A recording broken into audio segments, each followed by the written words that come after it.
Xo'sh, prashivka biz urdik. Motor korobka EcoTuning sport programma. Mashin benzinda 91 benzinda.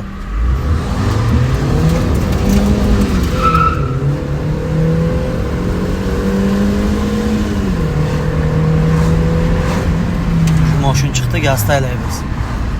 Ko'rdingiz-a, mana dakkansa gazla mashinda вообще оборот yo'q edi. Hali mashinning dixansi unaqa ochilmagan. Shu tortishi уже нереально bo'ldi. Hali yana bir hafta mashinda sal nagruska beribroq, bosibroq bir haydasa, motorning dixansi ochilsa, programmaga moslashadi. Undan keyin уже нереальный effekt chiqadi.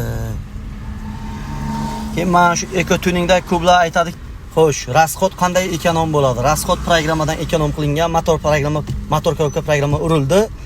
Aslonoy o'zingizga bog'liq, klientni haydashiga qayerda, dalni ili shaharda yurishiga bog'liq.